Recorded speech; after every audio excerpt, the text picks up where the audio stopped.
हरमे पाक भी अल्लाह भी कुरान भी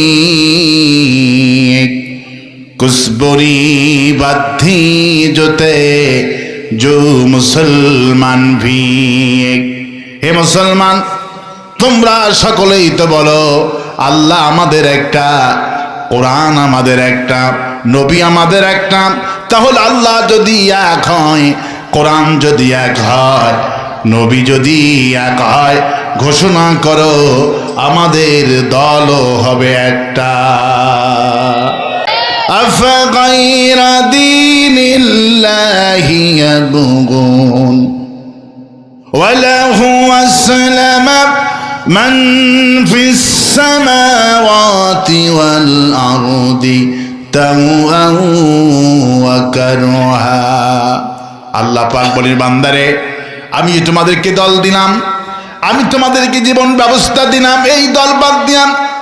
লেলিন তালাশ করো, কালমাস তালাশ করো, ইরশাদ তালাশ করো, জিহুর রহমান তালাশ করো, মেসির ভক্ত, নেইমারের ভক্ত, অথচ আমি তোমাদেরকে যে দল দিলাম এই দল বাদ দিলাম।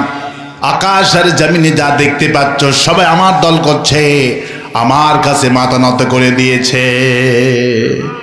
ফেরেশতা জিজ্ঞেস করছে কোথায় যাচ্ছ? বলে আগুনের দিকে যাচ্ছি। বললে কেন? বলে ইব্রাহিমের আগুন তেজ বৃদ্ধি করব। ফেরেশতা জিজ্ঞেস করলো তোমার এই সামান্য খড়ি দিলাম, ইব্রাহিমের আগুনের তেজ তো বৃদ্ধি হবে না। এবার এই টিকটিকি জবাব দেয়, আমি ভালো করে জানি আমার এই সামান্য খড়ি দিয়া ইব্রাহিমের আগুনের তেজ বৃদ্ধি হবে না। তারপরে শয়তান দেখুক আমি নমরুদের পক্ষে আছি। নাউজুবিল্লাহ বলবেন না।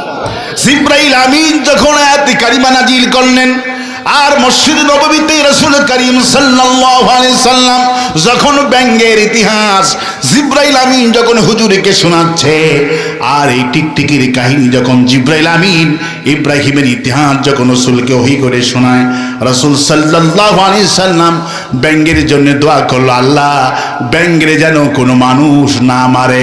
এই জন্য বিশ্ব নবীর দোয়াতে ব্যঙ্গরে কোনো মানুষ মারে না। ঘরের মধ্যে ব্যাঙ পাওয়া যায়, মসজিদের মধ্যে ব্যাঙ পাওয়া যায়, রুমের মধ্যে ব্যাঙ, বাথরুমে ব্যাঙ, রান্নাঘরে ব্যাঙ, মানুষেরা ব্যাঙরে মারে না, সম্মান করে ছেড়ে দেয়, কারণ ব্যাঙ ছিল ইব্রাহিমের পক্ষে।